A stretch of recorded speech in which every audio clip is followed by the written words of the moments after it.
jërë ngeen jëf mbokku téléspectateurs yi ñu am mbégte nu ñu koy defee samedi bu nekk dégtal leen seen émission bi ngeen xam ne mooy samedi mag tey dañ ci waxtaanee wàllu politique lu bëree bëri ndax sunu gan mooy Barthélémy Diaz kenn du ko présenté defe naa ci réewum Sénégal ndax taxawaayam mu nekk maire en même temps un homme engagé aux côtés de Khalifa Sall qui a fait plusieurs fois la prison mi ngi doog a génn daanaka Bart na nga def. maa ngi sant yàlla bu baax a baax Pape Alé di la nuyu di la ziar di la gërëm ci invitation bi di nuyu tamit mbokki téléspectateur u 2STV. Bart mën nañu wax ne miin nga léegi prison de réew mel na nga ko banaliser. non mais mooy troisième ou deuxième yaata yoon. waaw bi mooy troisième fois. troisième loolu tax ma ne miin nga ko. waaw wante maa ngi sant yàlla parce que am na ñu nga xam ne yàlla nga leen di teg nattu bu gën a metti. te nattu bi daanaka dama ko jàppe ne ni xéwal la parce que nattu la wante nattu la buy dal tamit ci askan bi yëpp la. man dama jàpp ni damay dem kaso pour askan bi parce que lu may wax moom la askan wi di wax lu may xalaat moom la askan wi di xalaat te lépp lu ñuy wax lépp lu ñuy xalaat dañ koy def ngir ëllëgu Sénégal. donc dew ma kaso parce que dama def ñaawteef dama dem kaso ngir mbiru politique. donc kooku dañ ci dolliwaat di ci santaat yàlla bu baax a baax. très bien alors prison ba nga fa génnee am na loo wax nga ne c'est extraordinaire mais li nga fa gis am na lu bari loo xam ne sax xalaatoo ko woon te war nañoo xalaat ñu nekk ci biir conditions yi foofu. maa ngi d'abord gërëm administration pénitentiaire parce que ñu ngi def seen kéemtalaay kattan te malheureusement c'est comme le parent pauvre des corps commandés. parce que su ñuy wax gendarmerie ñëpp leen di naw ñëpp leen di jox les moyens de leur mission police même chose armée même chose wante su ñuy wax ci waxu comme ay eaux et forêts wala ay waxu ay service d'hygiène wala ay waxu administration pénitentiaire mel ni amul volonté politique mën naa juum wante mel ni amul volonté politique pour ñu jox leen les moyens de réussir leur mission. donc maison d'arrêt de Rebeuss kooku je crois que ñëpp d'accord nañ ci que tey respecté wul les normes en matière de droit de respect de l'homme. donc du mbiru administration pénitentiaire c'est d'abord une question de volonté politique. Rebeuss du kaso parce que waa Rebeuss ak may dégg. soo demee dugg Rebeuss di gis ay néeg yu nga xam ne ni néeg boobu su tolloo ba 50 mètres carrés du ko dépassé nga jël lu toll ci ay 210 220 doomu aadama nga dugal leen ci biir kooku dafa jéggi dayoo. soo leen gisee ñu mel ni man ñu ne dañuy dugal ci ay quartier VIP suñu quartier VIP ñu ngi sant yàlla parce que tane na ay yeneen quartier yu bëri biir Rebeuss. wante man su ma nekk. dañuy toll entre 10 et 15 personnes te nous sommes supposés être des VIP. xam nga nekk 10 ba 15 personnes ngeen nekk ci benn néeg de 20 mètres carrés am benn toilette. am benn espace bu ñuy woowee waañ. dafa xaw metti te ñu leen di tëj ci néeg bi parce que chaque jour di ngeen génn wante su ngeen di génn ci suba si ñetti waxtu ngeen di am su ngeen di génn ci ngoon si ñaari waxtu ngeen di am. donc soo génnee lundi ci suba si. balaa ngay génnaat mardi ci ngoon ngay génnaat donc daanaka 48 heures bu nekk. enfermé. juróomi waxtu rek ngay génn donc 48 heures bu nekk dañ lay tëj daanaka ci kaso bi 43 heures. ok donc nga nar a nekk ci condition yu mel noonu day xaw a metti wante ñun dañuy sant yàlla parce que su ñuy toog di xalaat xale yu nga xam ne ni ñu ngi ay chambre 9 xale yu nga xam ne ni ñu ngi ay chambre 10. wala sax ay mag yu toll ni ñun ñii ñu nga xam ne ñu ngi ay chambre 1 chambre 2 chambre 3 chambre 4 ñu leen di tëj 43 heures par 48 heures te ñuy nekk ci ay néeg yu xat nekk foofu ay 200 personnes day metti. soo bëggee dem sax dem douche pour tuuri ndox. da ngay jël numéro ma nga toog di xaar ay waxtu pour ne pas dire presque genn wàllu bés lëmb pour mën a dem toilette te loolu dafa am Rebeuss di nga gis kuy dugg néeg Rebeuss.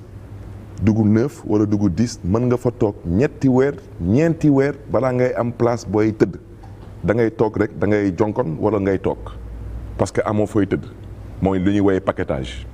moo tax su may wax ñu ngi gërëm administration pénitentiaire parce que man gis naa lu ñuy def ci ay effort pour mën a jàppale détenus yi pour ñu mën a nekk dans des conditions respectables ou wala acceptables wante la responsabilité incombe à l'État te su ñuy voté budget Assemblée nationale ma leen di ñaax yéen journalistes yi ngeen gëstu le budget du ministère de la justice parce que wax nañ fi waxu caisse d'avance au ville de Dakar ministère de la justice am na fa benn caisse d'avance ah bon waaw bu nga xam ne ni xaalis bu ñu fay teg te kooku percepteur moo ko waxoon ci procès Khalifa Sall nee na moom dina gérer ay caisse d'avance yu bëri te waxoon na sax ba nekk ministère de la justice am na benn caisse d'avance bu nga xam ne ni weer bu nekk moom dina jël ay koppar teg ko ci saaku jébbal ko kilifa yi nga xam ne ñoo ilif ministère de la justice te am na benn caisse d'avance moom wax na ko gémmiñam suñu nopp tribunal nee na boobu c'est pour la prison de Rebeuss. te kooku moo leen tëj. waaw nee na c'est pour la prison de Rebeuss. donc ça veut dire que prison de Rebeuss suñ ko doon xaymaa ci caisse d'avance boobu daanaka am nañ lu toll ci presque 8 millions par jour laay wax. par jour ci caisse d'avance bu nga xam ne du fay ndox wu kaso bi du fay courant wu kaso bi du fay téléphone wu kaso bi ci caisse d'avance bu nga xam ne du moom ci loolu la ñuy sukkandiku pour di dundal. détenus yu fa nekk. donc loolu yëpp parce que mi ngi ci budget bi nekkul ci caisse d'avance bi donc xaalis bi nga xam ne ni ñu ngi koy tuddee caisse d'avance di ko jox pas à l'administration pénitentiaire mais di ko jox au ministère de la justice. destiné à la prison de Rebeuss. je dis bien à la prison de Rebeuss parce que percepteur n'avait pas parlé des prisons de Dakar wala des prisons du Sénégal. nee na cette caisse d'avance c'est pour le fonctionnement de la prison de Rebeuss te buñ koy xayma mi ngi toll woon ci à peu près 8 millions par jour laay wax waxuma par semaine waxuma par mois xaalis boobu fu muy dem. 240 millions par mois. par mois loolu la Rebeuss di jot te loolu. non loolu la ñuy def ci caisse d'avance. voilà loolu la ñuy def ci caisse d'avance non jotuñu ko. parce que jotoon dina conditions yi changé. Rebeuss ñaari xeetu su ma ko mënee utiliser comme expression parce que mooy suñu expression mooy jelmaan. mooy ñu tëdd kaso. am na ñuy tëdd kaso parce que dañ leen jox mandat de dépôt wante garde yi tamit mooy les gardes pénitentiaires ñoom tamit ay jelmaan lañu parce que ñoom tamit dañuy tëdd kaso ak ñun. ok parce que ku dugg par exemple tey lundi balaa ngay wàcc di nga fanaan ak ñun ci kaso bi. ñoom tamit ils sont dans des conditions très difficiles. ne leen nguur gi bàyyi xel parce que les gardes pénitentiaires. su ñu ñëwee di liggéey seen liggéey ak xol bu xat ak xol bu tàng. mais bien sûr que day am ay répercussions ci ñun ñi jelmaan yi. donc loolu dama koy wax parce que tey gendarme yi dañ leen teg dans des conditions décentes militaires yi ñoo leen teg dans des conditions décentes. mais il faut en faire de même pour les autres corps commandés. absolument tey par exemple administration pénitentiaire ba heure bu may wax ak yéen ni amuñu hiérarchie A. l'administration pénitentiaire est commandée par un gendarme c'est pas normal.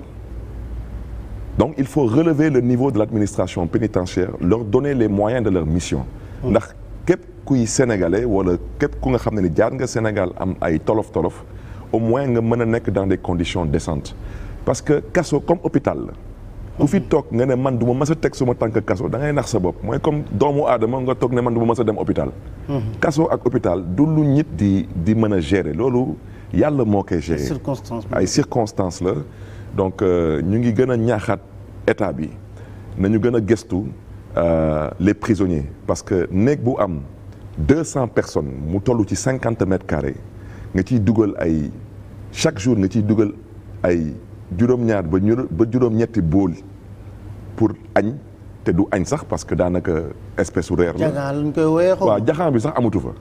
waaw wax dëgg yàlla administration pénitentiaire ñu ngi def seen kéemtalaay kattan wax dëgg yàlla tey moom dama doon tooñ sax gaañi ci biir. man leen daal maintenant maa ngi gis ay ceebu ginaar maa ngi gis ay ceebu yàpp maa ngi gis ay ceebu jën di ci gis ay jën kon nag ñu ngi sant yàlla parce que ba ma fa nekkoon 2006. mooy 12 ans ci ginnaaw kooku kaso bi dafa taroon lool parce que jaxaan fa nekkoon. di nga gis ku nga xam ne ni mën na toog ci kaso bi ñeenti fan du lekk su ma nee du lekk donc tey ministre de la justice su demee assemblée nationale ne ñoom ñu ngi joxe dépense 1600 francs par jour par détenu pour wax na ni que ci 1600 francs yooyu am na ci ndekki am na ci añ am na ci reer loolu dëppawul ak dëgg. tey dëgg la situation bi amélioré nañ ko wante dañ ko amélioré parce que dafa amoon mutinerie. ba nit ñàkk ci bakkanam daanaka. ñu nekkoon ci kaso bi ñoo jóg fippu jaay seen bakken pour ñu mën leen bàyyi xel parce que ay doomu aadama lañu absolument ay nit nangu ci ñàkk seen bakkan pour ñu mën a di ndekki normalement di añ normalement di reer normalement ak tamit magistrats yi di mën a gestu seen dossiers yi parce que yomb na lool nga jël procureur jox procureur ay pouvoir yu nga xam ne ni kenn iliful procureur daanaka kenn falul procureur ñu koy jox ay pouvoir à la limite de vie et de mort sur les citoyens. d'ailleurs moom la justice bi wax la dernière fois seen journée de réflexion ak tamit Souleymane Teliko le président de l'union des magistrats il faut revoir vraiment les pouvoirs exorbitants du procureur toog sa bureau rek xëy rek doon mandat de dépôt. mais le procureur de la République au Sénégal a des pouvoirs qui ne se justifient pas je me demande sax est-ce que moom ëppul doole président de la République. président de la République moo am doole sax nangul nañ ko dañ ko fal mais procureur kan na ko fal dañ ko nommé mën na dox ci mbedd bi kenn du xam mooy procureur mën na dem ci benn xew kenn du xam moom mooy procureur wante am na doole bu nga xam ne nii mais c'est terrible da lay jël dugal la ci kaso bi fàtte la bàyyi la foofu yow am nga jabar am nga ay doom sa jabar deful dara sa doom yi defuñu dara lu tax ñoom ñu nar a dund métit boobu voici la question. parce que tey yaa ngi tudd Barthélémy Diaz daanaka def nga ñaawteef procureur ne da lay teg mandat de dépôt waaw mais nañu procureur wax lu tax ñu dugal ci dispositif judiciaire liberté provisoire lu tax ñu dugal ci dispositif judiciaire contrôle judiciaire ça veut dire que dafa am ay conditions yoo nar a remplir pour ñu jox le contrôle judiciaire dafa nar a am ay conditions yoo nar a remplir pour ñu jox la liberté provisoire lu tax yow sa avocat yi suñu naree introduire demande de liberté provisoire ba juge bu ko nar a gestu ko lépp mat mu jox la liberté provisoire procureur di ci opposé wu mais procureur est-ce que moom mën na taxaw yëkkati loxoom waat ci alxuraan wala ci bible bi ne que moom il a une meilleure lecture de la situation que avocat wu prévenu bi wala que juge bu nga xam ne ni moom mooy gestu est-ce que prévenu bi remplir na conditions yi mooy daanaka est-ce que am na fu mu dëkk est-ce que moom kër gi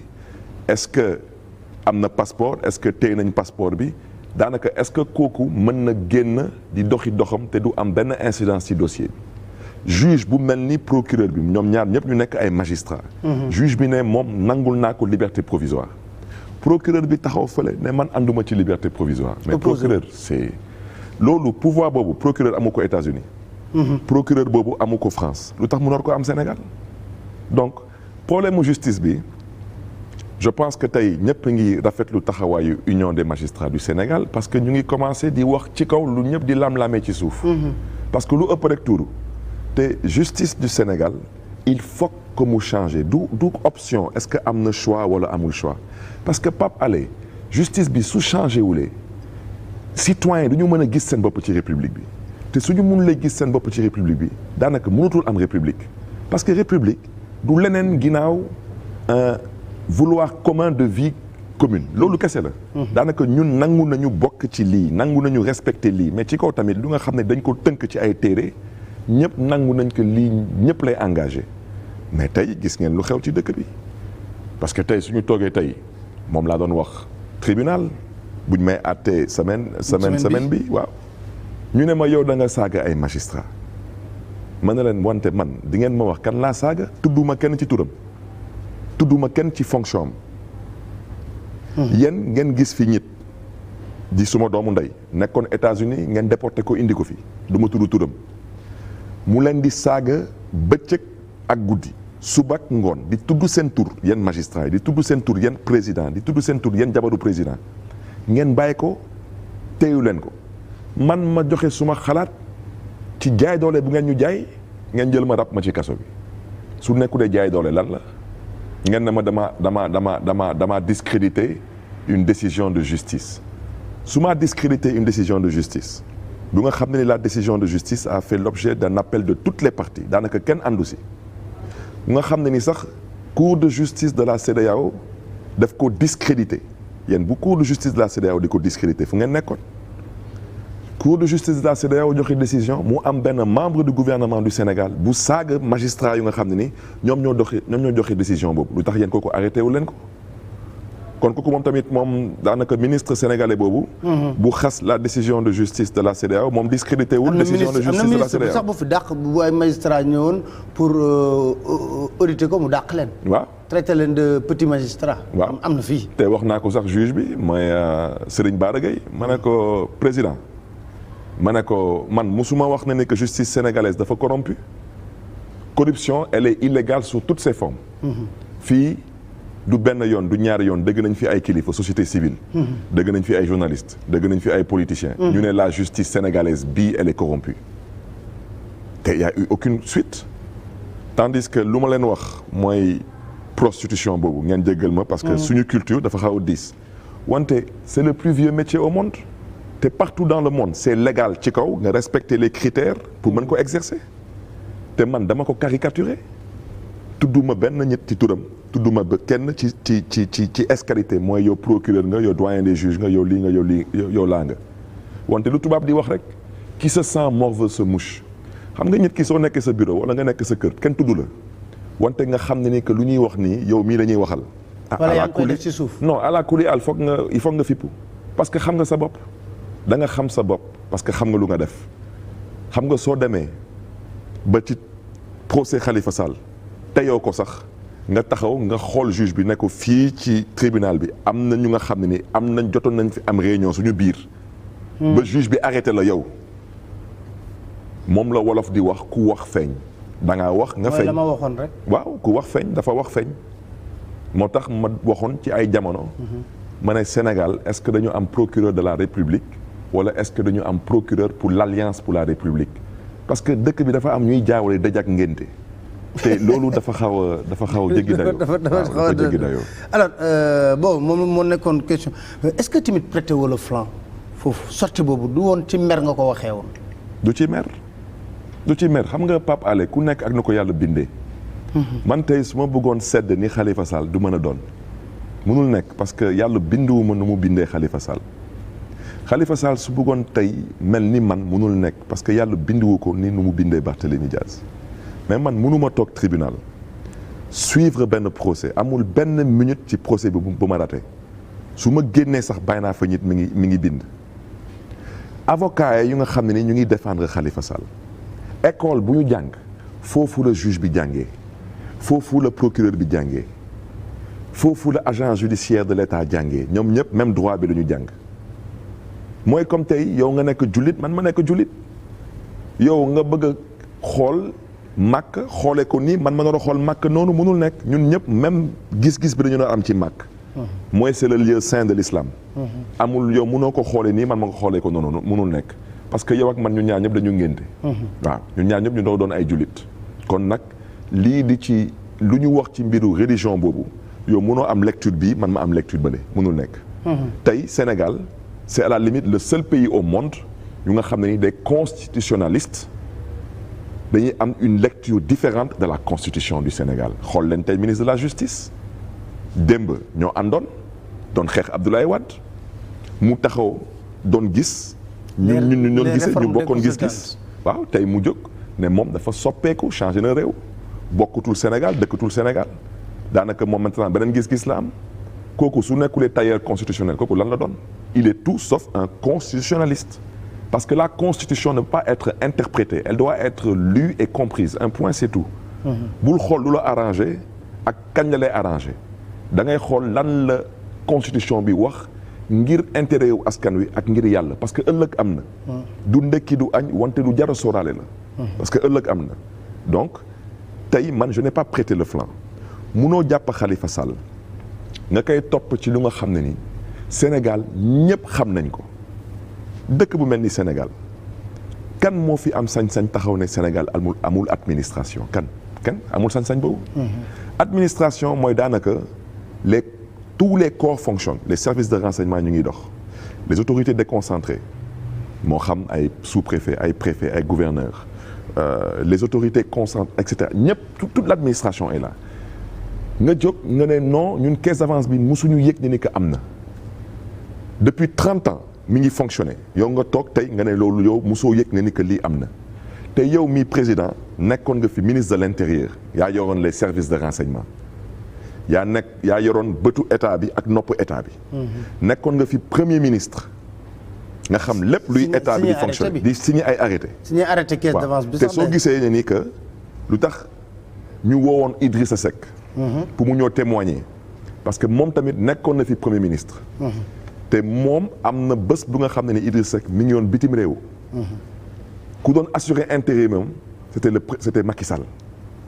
mu amoon document bu nga xam ne ni Idriss Seck moo ko naroon signé mu tukki woon Macky Sall signé ko à la place Idriss Seck ci mbiru ville de Dakar. juge bi mooy Malick Lamotte boobu taxaw ne moom mooy tànn témoin yu nar a ñëw pour témoigner pour Khalifa Sall mu daal di jël Idrissa Seck seppi ko teg ko nele jël Mamadou Lamine Loum seppi ko teg ko nele ne ñooñu du ñu ñëw témoigner parce que ñoom ñaar ñëpp ils ont été premiers ministres. Mamadou Lamine Loum mais kii di Mbaye Touré maa ngi koy nuyu au passage nekkoon DAF de la ville de Dakar ba tey mooy le DAF de la ville de Dakar moom nee na balaa Khalifa Sall di falu nekk maire de Dakar moom fekke na waxtaan bu nga xam ne ni waxtaan boobu Mamadou Lamine Loum moo doon àtte entre Abdoulaye Diop bu fi nekkoon ancien IGE nekkoon fii à l'époque ancien directeur de la Sonacos entre moom ak Mamadou Diop ci caisse d'avance boobu donc tey su ñu convoqué tey Mamadou Lamine Loum c'est pour qu'il vienne témoigner de l'existence de cette caisse d'avance Malick Lamotte taxaw fële ne non moom bëggul gis Mamadou Lamine Loum parce que dañ ko complot ay ñu nga xam ne dañuy bokk complot mais ñooñu dañ leen di wooy ay comploteur ku bëggul ñu woo ko comploteur bul complot amul man magistrat la man boss la man dooma wax man comploteur la man Barthélémy Dias maa ne yow comploteur nga su la neexee nag nga tëj ma kaso wante nag man nangu naa nattu bi wante yow ëllëg parce que bés ci bés dina ñëw bés bu jegee bés bu eggee na nga nangu tamit nattu bi maa ngi biralaat wax ci nee naa ñu complot contre Khalifa Sall Khalifa Sall mën na leen baal wante askanu Sénégal duñ leen baal parce qu'ils ont comploté contre la démocratie sénégalaise ils ont comploté contre l'esprit même de la République te am na ci code pénal article bu ko wax muy article 112 nee na bépp policier bépp gendarme bépp magistrat képp ku nga xam ne ni yaa ngi jalgati immunité bu ministre wala bu député te tegoo ko ci yoon ëllëg lu la dal rek bul mere kenn yaa ko teg sa bopp te ëllëg dina ñëw dina am parce que ils sont allés trop loin man waxuma sax ay waxu Macky Sall ak yooyu kooku moom dinañ ko lijjanti parce que bët si na ñëw wante ñu nga xam ne nii parce que Macky Sall moom kese moom képp moom rek moom donc moom président Macky Sall munul moom kese def lu mu namm def ci mbiru Khalifa Sall wala pour que élection présidentielle mu bañ a am ay adversaires de taille donc day sukkandiku ci ay nit ñooñu du yow du man parce que yow doo magistrat man doo magistrat te tey man musuma wax toute la justice musuma wax toute la magistrature mais am na fii c'est en l'occurrence le juge Ibrahima Dème wax na ko nee na la magistrature au Sénégal c'est à peu près 5 postes 5 personnes man du ma tudd ay nit du ma tudd ay postes moom tamit nanguloon tudd ay nit nanguloon tudd ay postes mais nous savons tous aujourd'hui que tout de même kan mooy désigner le président de la Cour suprême président kan mooy désigner le doyen des juges président kan mooy nommé procureur de la République ministre de la président ba tey à travers le ministère de la justice kan mooy nommé le président du tribunal de grande instance de Dakar président kan mooy nommé le procureur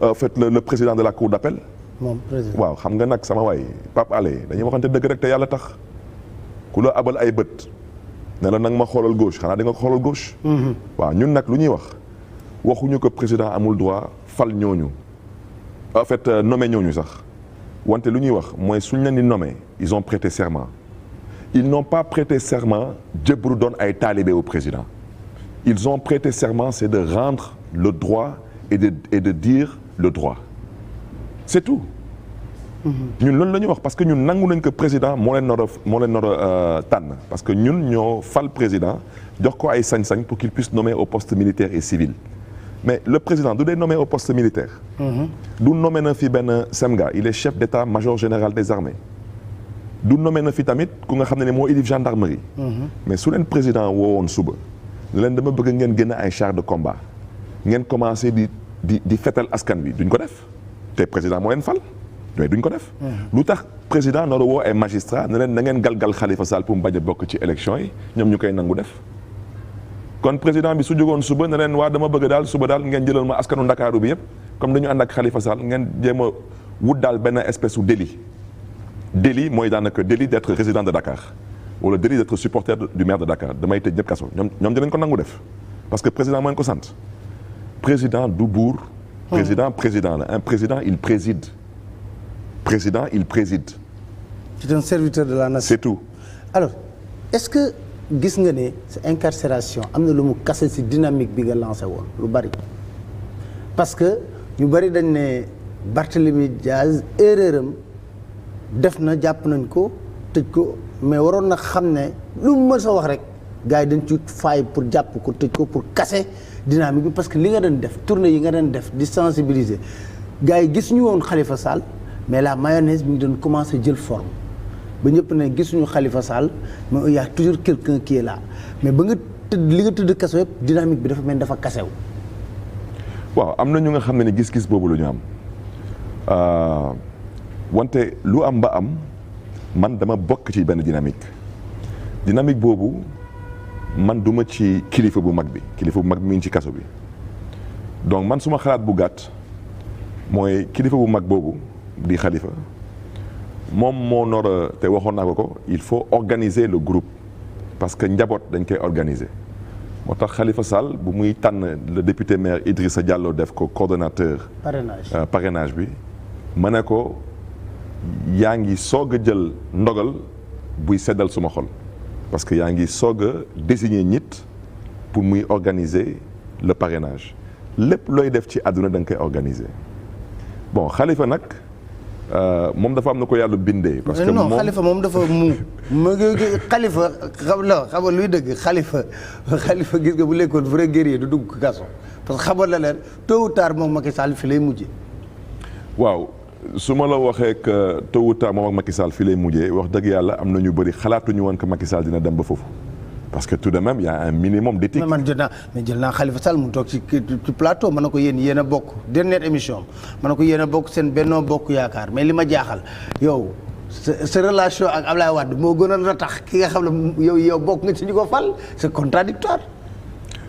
ci mbiru Khalifa Sall lu ma ci mën a wax pour firndeel na ni que complot la mooy ñañu delluwaat ak ci kàddu yi nga xam ne ni Serigne Mansour Sy Djamil yëkkati woon na ko fii. nee na moom fekk na réunion palais lim ay nit yu fa toogoon te Ousmane Tanor Dieng ngi fa woon Macky Sall di leen di wax lu mu namm def ci mbiru Khalifa Sall ba Serigne Mansour Sy Djamil ne moom wax na Macky Sall ne ko lii du xel bu ko def.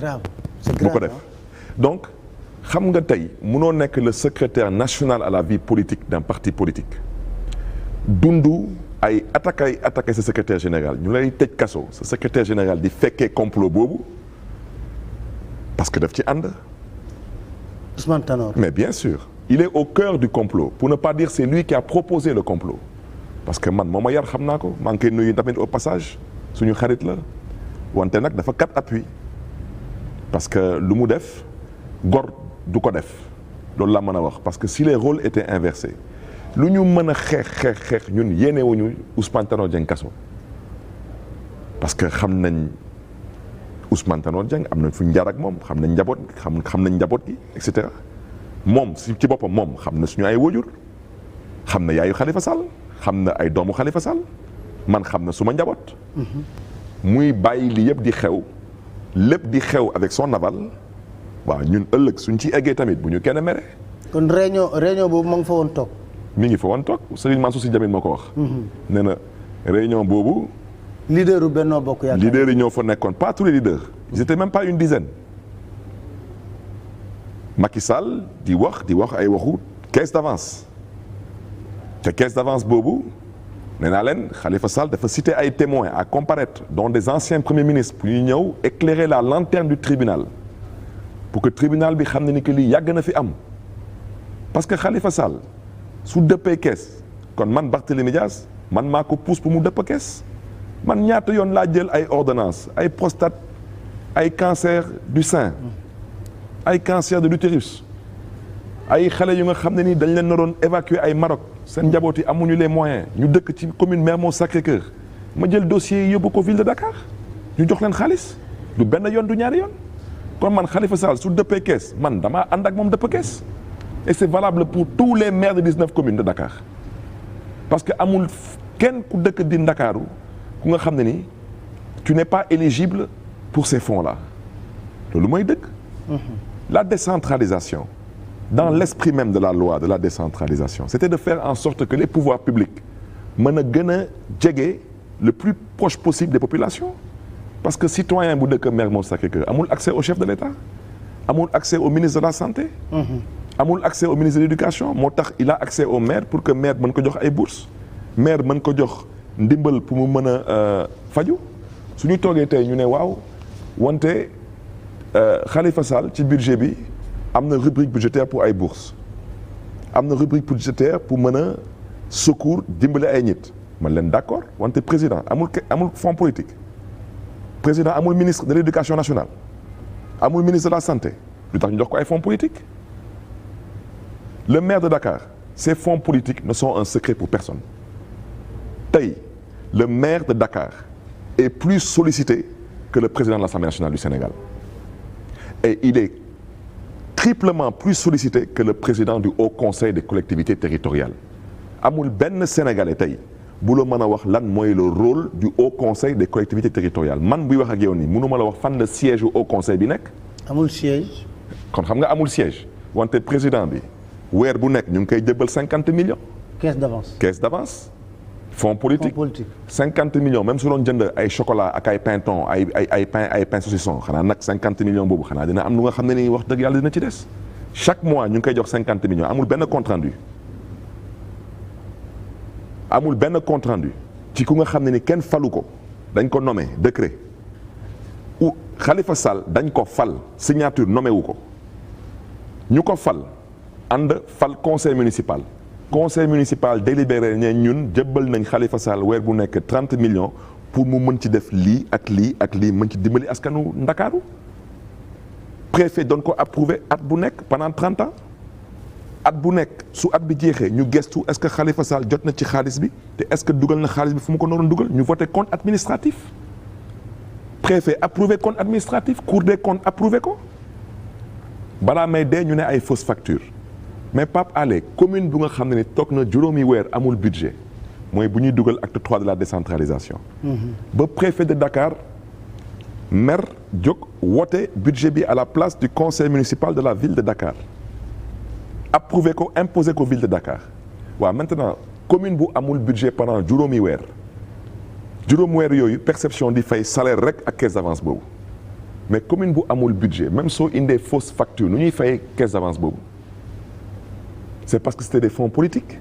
Pendant 5 mois, les percepteurs qui n'ont pas dit la vérité au tribunal ont payé que les salaires et la caisse d'avance. Percepteurs yi bon les gens disent que dañ leen ci dugaloon noonu rek pour la forme mais bon, tout le monde savait que boo leen demee ba ci procès bi dañ leen di wor. waaw mais percepteurs yi. ñoom ñu ngi may seetaan xam nañ bu baax ko waxuñu dëgg tribunal xam nañ ko. te su ngeen gisee première instance du ñu ngi doon topp Khalifa Sall ci 1 milliard 830 millions. parce que 5 ans la woon. du noonu 60 mois 6 fois 3 18 muy 1 milliard 800. mais dañuy def 830 millions parce que am na benn at bu nga xam ne dañu fay le 13e mois. du noonu waaw ñu dem ci verdict bu nga xam ne ni moom lañ président Lamotte joxe 5 mois yooyu daf ko défalqué moo tax mu au lieu mu. topp Khalifa ci 1 milliard 830 mu topp Khalifa ci 1 milliard 600 et quelques mooy daanaka dafa dindi. mais cour d'appel moom verdict bi dafa gën a sévère d'ailleurs. cour d'appel bi dafa retenir les 1 milliard 830 parce que entre première décision bi ak deuxième décision bi on a effectivement signalé à travers la presse que les 5 mois où la ville de Dakar amuloon budget perception fay na caisse d'avance boobu mais naka la perception di fayee caisse d'avance. soi-disant avec des fausses factures te commune bi amul budget su nekkulee ay fonds politiques su nekkulee ay këyit yu nga xam ne ni dañ ko joxoon dañ leen ko jëbbaloon ay at ci ginnaaw ne leen lii ay fonds politiques la duñ ko fay. alors yaa ngi woon question ak Khalifa Sall lan mooy état d'esprit est-ce qu'il est toujours combattant. Khalifa Sall lenn rek laa leen mën a wax ci Khalifa Sall. mooy moom. jàppul ne ni que ni ngi kaso Macky Sall mooy def yu muy def foog ne ni que mi ngi wàññi Khalifa Sall mi ngi ànd ak diine mi ngi ànd ak dal mi ngi ànd ak wér-gu-yaram mi ngi ànd tamit ak kattan te ñun loolu mooy dalal suñu xel man tëdd naa ci kaso bi juróom benn weer ak moom wante kenn mayuma may wax ak moom musul toog ma toog. bi ngeen den séenante rek dañuy séenante rek suñu séenante nii su ma ko nuyu ñu xëcc ko ñu xëcc ma parce que bëgguñu ñu toog ñu wax kon juróom benn weer yëpp dañuy tàllante loxo rek su ma amee ay chocolat ma yónnee ko ay chocolat su amee meew mu yónnee ma ay meew ak ay fruits noonu lañ koy jàppee moom su génnee. dañ koy tere julli ji sax dégg naa julli. waaw moom dañ koy tere julli ji man mi tamit dañ may tere tamit julli ji. ci église bi. waaw. yéen ñëpp dañ la ko tere dañ koy tere. xam nga affaire bi maa ngi ree mais dafa dem bu nduróog comédie sax quoi à la limite quoi. wante Khalifa pour sa sécurité. suñuy séenante noonu. wala des fois sax bon ma xaw ko jege wala mu xaw ma jege lépp lu ñuy wax élection présidentielle. na gars yi dem proximité na gars yi dem wuti ay parrain loolu mooy wax ci Khalifa il prépare sa candidature il prépare son élection présidentielle. Ah, tu penses que dina doon candidat. mais kooku du lu ñuy laam-laamee Pape Alé à l'heure où je vous parle il y a un comité qui est actuellement en conclave à Saly ñu ngi liggéey ci document bu leen Khalifa Sall jox ñu ngi liggéey sur le projet de campagne de Khalifa. projet boobu mi ngi sukkandiku sur les conclusions des assises nationales. projet boobu lire naa ko mu ne base am moom c'est les assises nationales les assises nationales. projet boobu man maa ngi dem ak benn délégation ñu ngi dem à partir du 23 ñu ngi Paris parce que le 24 dinañ def proximité biir 18e Château Rouge Barbès et cetera le 24 à Paris am nañ benn dîner débat boobu.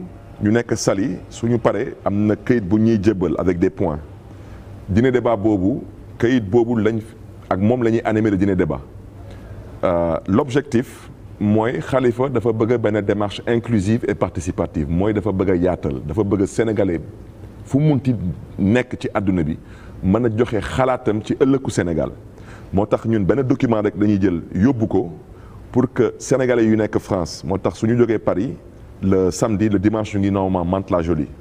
suñ jógee Mantes-la-Jolie ñu ngi dem Montpellier dinañ dem Marseille dinañ dem Nantes ak Lyon. mais da ngeen dal xel xam nga da ngeen dal xel yéen ngeen foog na lii yëpp président Macky Sall def ngeen ne pour xañ Khalifa Sall mu nekk candidat la mu koy bàyyi mu doon candidat sa foog ngeen ne loolu mën na nekk. mais Pape Alé. mais maa ngi gis avocat Khalifa Sall sax di ñaaw njort ci cour suprême nu mu nar a traité dossier bi. waaw mais parce que en fait jamono yu ñuy wax nii. Macky Sall tànk yu muy dox mooy dafa bëgg a cour suprême jalgati téere bu nga xam ne nii moo tënk cour suprême. c'est-à-dire ci fonctionnement am ça veut dire nu cour suprême noo fonctionner d'abord musuñu gis Sénégal ba Sénégal doone Sénégal ba tey musuñu gis sénégalais bu ñu àttee ci benn at. première instance appel cassation musu fi am Sénégal tey am na lu toll ci lu ëpp 50 ans. Sénégal am na ko musu fi am sénégalais bu nga xam ne yaa ngi dund loolu mooy benn bu ci tegu xam nga Pape Alé Macky Sall tey président de la République la dañ ko nar a respecté. wante suñu grand la yow xam nga ko man xam naa ko. day dóor marto c'est-à-dire day lam-laamee day lambaatu. fu mu nekk nii. mi ngi réussir en partie daanaka il a réussi en partie dugal ci xelu askan wi day dem du dem day am du am day nekk du nekk mooy daanaka. liggéey na ba askanu Sénégal am nañ xel ñaar. wante lu mu namm dëgg mooy Khalifa Sall bañ a bokk ba tey amu ko te man nee naa la du ko am. du ko am xam nga tax du ko am parce que am na fu nga xam ne suñ fa eggee suñ fa tolloo sànq maa ngi lay wax ci waxu magistrature ma ne la c'est notre dernier rempart. absolument nee naa la citoyen dafa am lu mu nangu mooy vivre en république ci kaw mu xam fu mu jëm xam tamit lan mooy ay waru garam. mais su demee ba ñu nekk yow bokkatoo ci lii lu tax mu nor ci bokk wante boobaa xam nga. kenn mënu ko ci seppi sànni ko fële. wante fu mu nekk lu mu nar a def dina ko def Macky Sall yàlla mayu ko pouvoir pour mu jël ñun du ñu dugal ci armeel nangu naa nag Macky Sall yàlla may na ko pouvoir mu mën ñu jël dugal ñu kaso xam nga bii yoon man dama dem kaso ci wax ma mu yóbbu kaso. mais man su ma noree dem ba nga ne ma Khalifa Sall du bokk ci élection yi mais boobaa man nangu naa delluwaat kaso mais boobaa wax du may ni kaso parce que yow loo bëgg a def dafa dëppawul ak yoon ma gisul nag lu tax yow man ma juddoo ci réew yow nga juddu ci réew boobu tamit nga dëkk fa ma dëkk fa nga màggee fa ma màggee fa yàlla dogal nga doon fa kilifa ma doon fa kilifa yow nag nga jàpp ne ni yow réew mi yow lii mooy sa gis-gis te loolu méngoowul ak lu constitution bi wax constitution bi lu mu wax mooy nee na président Macky Sall am na droit wut second mandat. mais constitution nee na président Macky Sall amul droit wax kan moo am droit nekk candidat am déet loolu constitution wax na ko. sénégalais bépp sénégalais bu am 35 ans di remplir critères yi am nga droit nekk candidat Khalifa Sall du mi ngi woon ci kaso bi. buñ koy fal mu nekk député. nu mu mënoon nekk ci kaso bi ñu nangul ko mu nekk ci liste ba ñu fal ko mu nekk député tey mu nekk ci kaso bi boobu dafa procès bi ubbeegul woon. ankay Khalifa Sall buñ koy fal député. jugé nañ ko ba pare 5 ans ba condamné ko.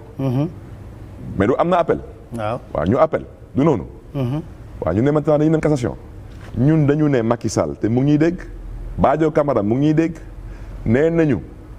mënu leen àtte Khalifa Sall cassation fii ak dépôt des candidatures fii ak dépôt de la caution ñun lu ñu wax kooku kenn du ko teggi ñoom nañu jéem ñoom nag suñu jéemee boobaa nag ñu xam ne ni sabab bi tas na comme sabab bi tas na Macky Sall nee na moom amul benn pression ni au niveau national ni au niveau international bu nga xam ne ni mën nañ ko teg ba mu dellu ginnaaw boobaa dinañ xam ne ni est-ce que Macky Sall am na pression bu nga xam ne ni mën na ko delloo ginnaaw am déet parce que étudiants yi ay étudiants lañu. bu ñu reyee seen doomu ndey fële Ndar. Fallou Sène. Macky Sall a reculé. Macky Sall va reculer man Macky Sall va reculer gis nga Pape Alé man dama la ne Pape Alé yow journaliste nga. maa ngi lay jaajëfee parce que askanu Sénégal ñëpp a ngi lay béggee yaa ngi dox sa warugar ñun xam nañ suñu warugar dinañ ko dox. Barthélemy de delluwaat kaso mën na la ndokk wante yow mii lu nga namm def ci démocratie bu Sénégal duñ la bàyyi nga koy def duñ ko nangu. mais est-ce que li mu def. du ci xelu nit ñi taxul parrainage bi ngeen am ci problème. nangul naa la ko parce que tey moo tax ma ne la maa ngi delluwaat tugal. waaw parce que gars yi ñoo xam ne su ma fa jógee tamit. nee naa la dinañ dem Italie. waxoon naa ko dinañ dem Italie parce que Italie la preuve député bu fi toogal zone Europe Italie la bàyyeekoo. parce que lu am ci ay sénégalais Italie daanaka dañu takku. donc. maa ngi woon tugal il y a quelques semaines effectivement fépp fu may dem ñi dañ Khalifa Sall la ñu àndal wante Macky Sall dafa yàq seen xel yàq seen xol man tey suma mission mooy de restaurer la confiance parce que il faut pas que les Sénégalais acceptent de croire en ce que Macky Sall leur fait croire parce que Macky Sall ci boppam il n'y croit pas day lambaatu xam nga lambi golo ku njëkk siggi daanu nga lii lambi golo la Khalifa Sall nangu na nattu bi parce que xam na que au bout de l'épreuve moom xam na l'objectif qui s'est fixé c'est d'être candidat te Khalifa il a fait un timing ñoom dañuy accélérer la procédure ñun on tue le temps parce que amul procédure jaay doole moo fi am ak complot wax naa la sànq lu fi sëriñ mën nañ ko bañal mu nekk candidat ñu bañal ko mu génn def campagne moo tax ma ne ñun ci entre autres combats yu ñuy mëne dinañ interpeller l'Union des magistrats du Sénégal dinañ interpeller la Sénat dinañ interpeller la Direction générale des élections dinañ interpeller surtout la société civile il faut aujourd'hui créer les conditions pour qu'un détenu candidat puisse participer à une élection parce que mës na fi am il y a quelques mois de cela il y avait un détenu candidat qui s'appelait Khalifa Sall il a été élu pourtant député ay àqam ak ay yellefam selon la loi électorale lépp la ñu jalgati. la loi électorale xam ba ngay wax ñi cité ñi ñëpp ñu ngi fi woon toog di xool. waaw. bul basé wu ne union des magistrats dinañ ci réagir. non parce que réflexion corporatiste la ñuy am ak seen gars yi Sénat waxi nopp Sénat moom xam nga moom Sénat déggatoo ko fenn ah. Sénat ci boppam dañ ci nar a wax le président de la Sénat doit partir à la retraite loolu mooy dëgg. On ne peut pas être dans un pays où les gens ne partent pas à la retraite. Si les gens ne partent pas à la retraite, on n'a qu'à fermer les universités, surtout ñuy jàng. Parce que ñuy jàng, ils ont besoin de rentrer. Qui doivent partir. Ils doivent partir à la retraite. C'est ça la vérité. Pourquoi certains Sénégalais fonctionnaires partent à la retraite et d'autres ne partent pas à la retraite? Mais tey jii yaa ngi dégg coowul processus électoral est-ce que gëm nga ne processus électoral bi dina di fiable ba ñu mën a am ay élections yoo xam ne dina des élections libres transparentes parce que coow li bari na trop. Demba dafa am ku ma woo téléphone. mooy suma chargé de communication. mu ne ma monsieur le maire le fichier électoral est finalement sur internet. non pas le fichier pour consulter ndax yaa ngi ci fichier bi. ma ne ko jeune frère mu ne ma waaw ma ne ko ay dóorkatu marto ngeen ko séqal am na lu ñu dégg parce que waxoon naa leen ñoom dañuy toog opposition bi ne leen jox leen ñu fichier bi ñu ne fichier bi lu loi électorale bi wax mooy dañ leen di ko jox à 15 jours avant le scrutin loolu loi électorale bi wax waaw wante qu'est-ce qu'on fait de l'acquis démocratique Abdoulaye Wade on peut tout dire d'Abdoulaye Wade mais Abdoulaye Wade bu muy dem le fichier électoral était disponible sur internet donc amuloon kenn Sénégal ku nga xam ne nii à la veille des élections yaa ngi doon wax ay waxu fichier waxu ay waxu carte électeur wala même ay la carte électorale elle était lisible. Ce que je veux dire par là mooy le président Macky Sall on le surveille il nous surveille c'est normal il sait très bien que xam nañ lu mu namm ci mbir bi te duñ ko nangu. lu Ablaye Wade defoon fu Ablaye Wade bàyyi woon affaire yi. na góorgóorlu ba mu delluwaat foofu comme moom dafa jàpp ne ni que moom il n'est pas né pour faire des avancées démocratiques moom le président Macky Sall je crois qu'il est allergique à la démocratie mais il doit savoir que ñun en tant que citoyen yow man ak ñuy seetaan nous on a choisi de vivre dans une démocratie donc le président Macky Sall lu nga xam ne ni loolu la démocratie soxla pour mën a dund. il faut que mu nangu. En tant que chef suprême nangu ko loolu mën a am balaa ñun ñu jóg pour fokkati ko parce que tey est-ce que vous pensez que c'est normal que benn Sénégalais jóg bëgg a dem voter Paris bindu Paris on n'a pas la carte électorale muy dem pour voter ñu ne ko waa bindu nga ci fichier bi wante yow Marseille ngay dem voter mais kooku ci jour boobu mënul dem jël train pour dem wala avion pour dem Marseille dem voter mënul nekk kon kooku on lui a privé de son droit de vote. Parce que malheureusement, il y avait un acquis démocratique qui s'appelait la carte électorale qui était visible. Macky Sall jël carte électorale bi brouillé ko. Beneen bi mooy le fichier. Quand on dit la loi électorale dit que le fichier doit être mis à disposition 15 jours avant le jour du scrutin. On est d'accord?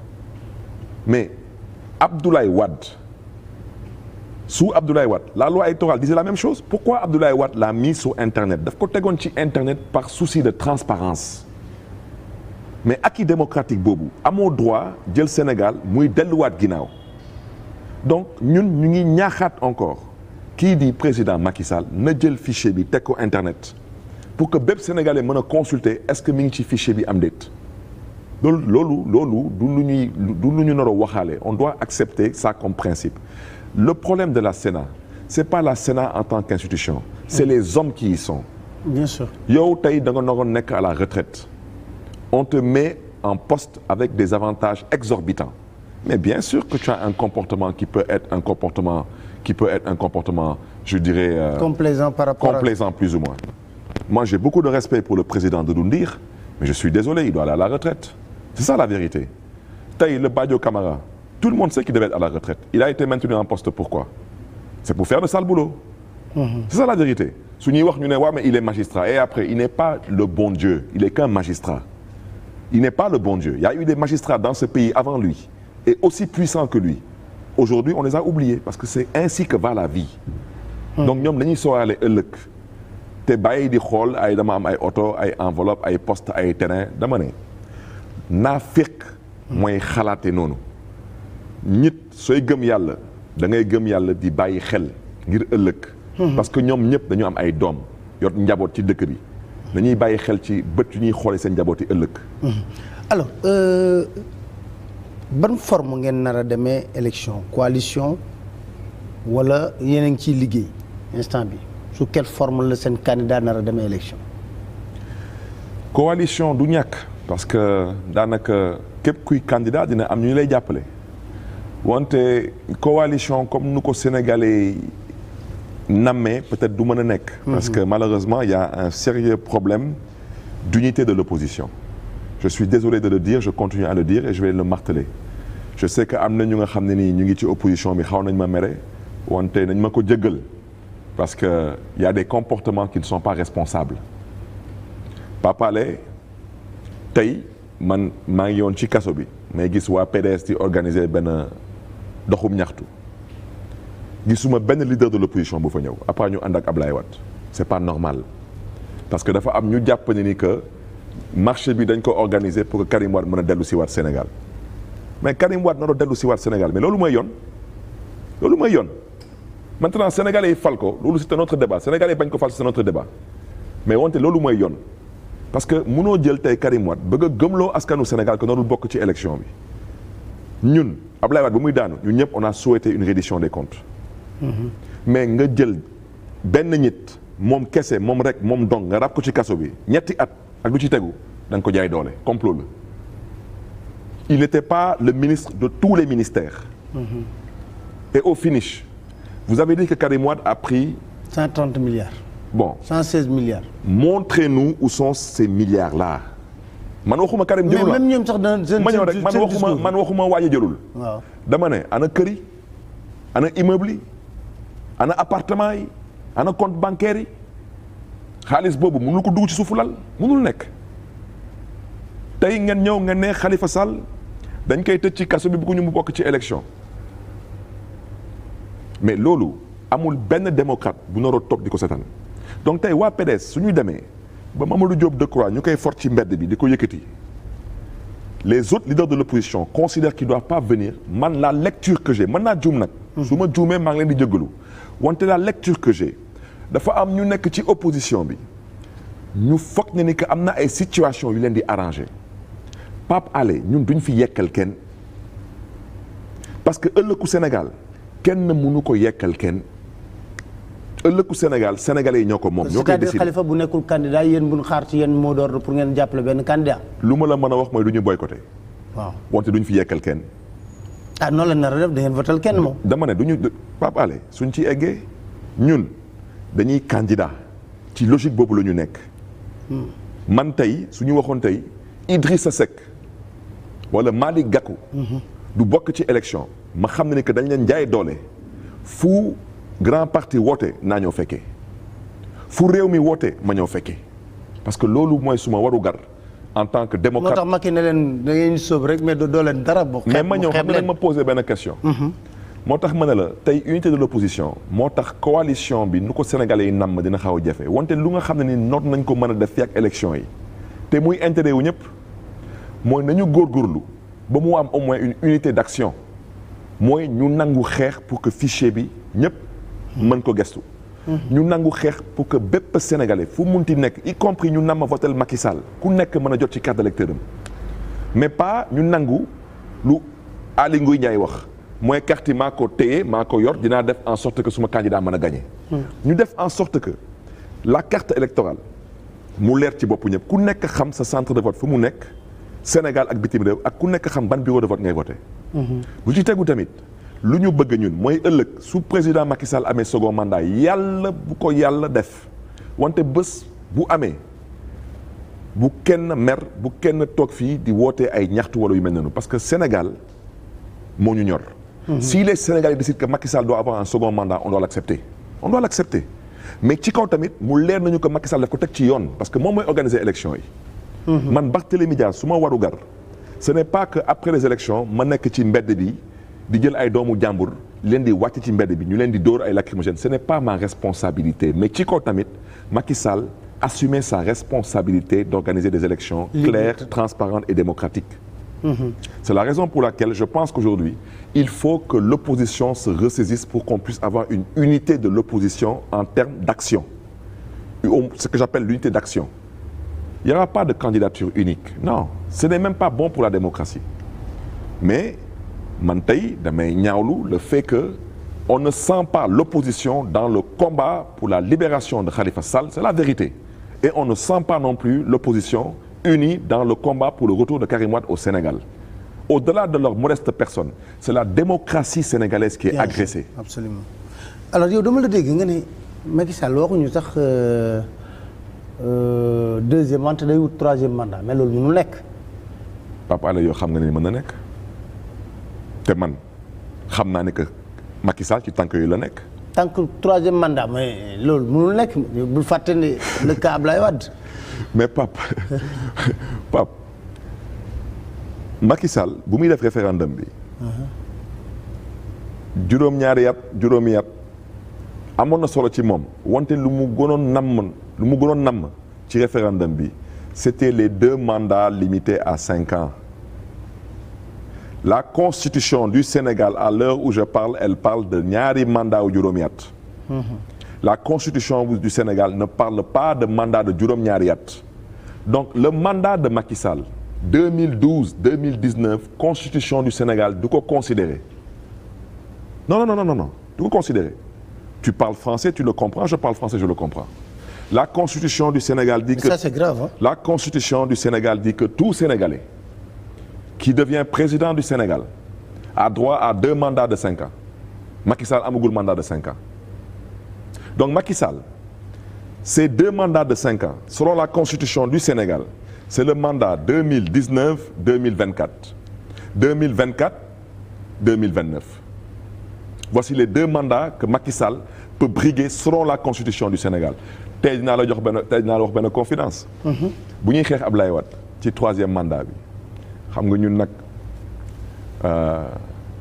xam nga ñun politiciens yi des fois dafa am ñu yàlla bindee wante ñun on savait que Abdoulaye Wade avait droit à un 3e mandat. On le savait. Mais comme on savait que tout le peuple en avait marre dañ ko ci dugal wante paa bi Abdoulaye Wade c'est l'intelligence personnifiée en politique mais xam nga nag yàlla rek ci ay dogalam. ak ci lu yàlla namm rek il faut que chaque fois que yàlla won la ni que moom kese mooy dogal. mooy joxe nguur Abdoulaye Wade dafa def benn erreur bu ndaw nii la tollu erreur bi Abdoulaye Wade le quart bloquant. Quand Abdoulaye Wade a dit que képp ku am 5/20 mën nga jàll en classe supérieure. Quand Abdoulaye Wade a dit que 25% il peut passer au premier tour. Donc ça veut dire que xale buy dem école am 5/20 il passe en classe supérieure Sénégalais yi ñëpp a jóg ne loolu mënul nekk. Voici l'erreur que Abdoulaye Wade a faite. Mais le 3e mandat de Abdoulaye Wade selon la constitution il était constitutionnellement recevable. Donc tey Macky Sall su Sénégalais yi juumee ba mu am second mandat bépp Sénégalais bu fiy jóg taxaw ne que Macky Sall amul droit wuti mandat 2024 2029 yaa ngi tooñ ñi nag te Sénégal moomoo ko te constitution bi ñëpp la tënk.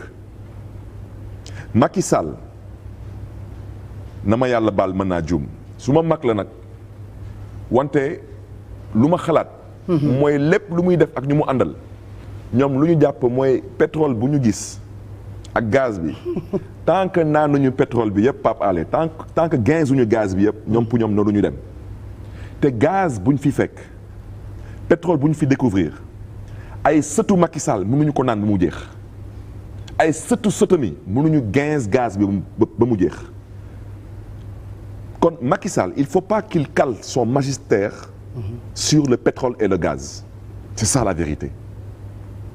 Donc tey il faut que les Sénégalais comprennent am na ku toog ne ma waa mais Macky Sall dina wax wala ci njabootam dina am kuy génn dina wax que Macky Sall dugul 3e mandat Macky Sall même su jëloon tey micro mu ne man su ma amee second mandat fa laay em yow xam nga kàddu Macky Sall jarul ñi di ci mere doomam parce que ku jël waxet def ko diine dem ba def ko diine waaw ça veut dire que yow balaa nga nekk jullit yow daanaka da nga bokk ci diine waxet parce que loolu mooy dëgg munoo toog jàkkaarloo ak sa askan balaa ñu lay fal nga nekk président ñu fal la nga nekk président nga dem bitim réew taxaw sur le perron de l'Élysée nga ne man suñ ma falee mandat juróomi at lay def nga dem ba ci biir nga ne waaw mais man les juges du conseil constitutionnel ba ngay candidat waxoo ak juges yi ñu nekkoon conseil constitutionnel yaa ngi doon wax ak askanu Sénégal. du noonu waaw yow fan nga jaar ba teg ñaari mandat wu juróomi at fa nga naroon jaar rek ba jël sa mandat juróom-ñaari at wàññi ko mu nekk juróomi at c'est tout te kooku soo ko jàllale woon assemblée nationale. te assemblée nationale man toog naa fa juróomi at loo fa namm moom lañ fay dogal. très bien kon soo namoon mandat juróomi at. soo ko yóbbuwoon assemblée nationale. nga woo gaañi palais waxtaan ak ñoom ne man nii laa namm ci suma mandat gars yi voté ko dogal ko. laaj bu mujj bi mooy dama lay tooñ tuuti dama dégg Père Diaz sama xarit sama ami moo gën a nekk sama xarit ka yow sax d'ailleurs Père Diaz mu ne day dem jàppale Macky Sall. man de laaj naa ko nee na parce que dama nekkoon aéroport doon jël avion. waaw di jógee Paris di jógee Washington. di ñibbi si Sénégal. ñetti yónnee ma message. ma jël message boobu yónnee ko góor gi. góor gi du ma leen sañ a wax lu ma tontu. wante nee na ma daal man waxuma loolu. ma tontu ko xam nga moom suma xarit la. ma ne ko soo jàppalee Macky Sall di nga mere ko deful dara. ma ne ko sénégalais ànduñu ak Macky Sall. ma ne ko soo ko jàppalee soxlawul sax ngay génn sa kër. ci biir kër gi. ngay am daanaka soxlawul sax ngay génn sa néeg ci biir sa néeg sax dina am ku la fi mais dina fa am ku la ciy mere. Sacré Barthélémy. Merci beaucoup Barthélémy d'être venu sur le plateau de Samedi Mag pour ñu waxtaan parce que namoon nañ sa waxtaan aussi. Merci pour l'invitation. Merci beaucoup. Alors on va faire une petite pause pour entamer la seconde partie de Samedi Mag et certainement nous attendons le groupe Touré Kunda qui est là ici au Sénégal qui doit se produire d'ailleurs fii Institut culturel français. Alors on va faire une petite pause avec benn live pour Touré Kunda et on revient pour la seconde partie de Samedi Mag.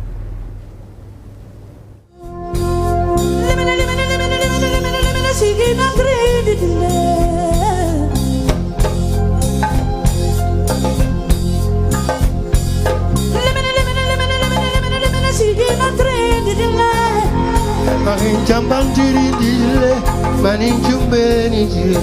Marin jambal diri dile, manin jambal dile kare. Anda dile kare sere pujo, anda bui baya kare. Kuturu sino dangindo, kuturu hahuya hahu dangindo, mana tonge soho babada mafaudo atataga khani kegole sutiti babunda amengari karagaro wenyani kwame kumangaragaro wenyani Stevie Biko karagaro wenyani yugubane kure Jambanginde oro yogo vale kure Jambanginde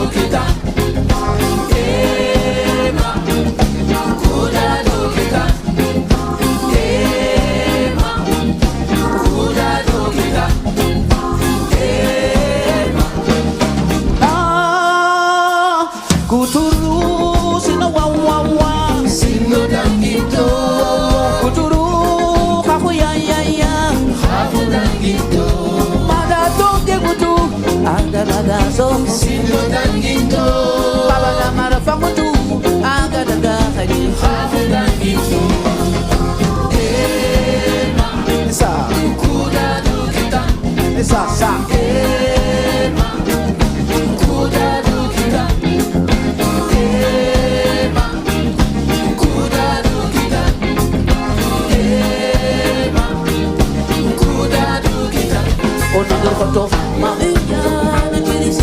Sino danginto Nantiti babunda Danginto Okunda kakalla dulle Kalla dulle Okunda kakalla wate Kalla wate Kuda dokita Kuda dokita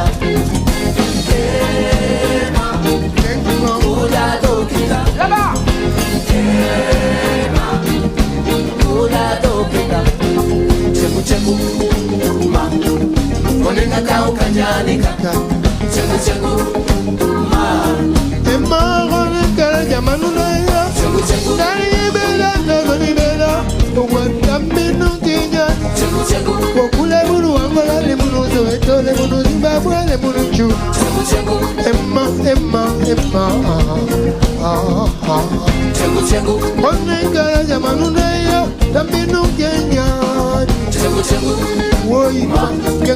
Bonenga kau kajanega Chengu chengu ma Bonenga jamanunega Chengu chengu Bonenga kau kajanega Bonenga kau kajanega Chengu chengu ma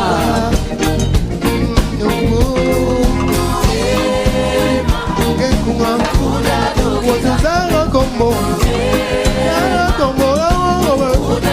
Watuzanga kombo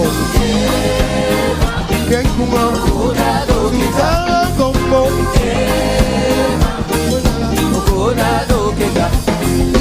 Yeah yeah yeah yeah yeah yeah yeah Okuna dokita Yeah yeah yeah yeah yeah yeah yeah Okuna dokita Yeah yeah yeah yeah yeah yeah yeah Okuna dokita Yeah yeah yeah yeah yeah yeah Okuna dokita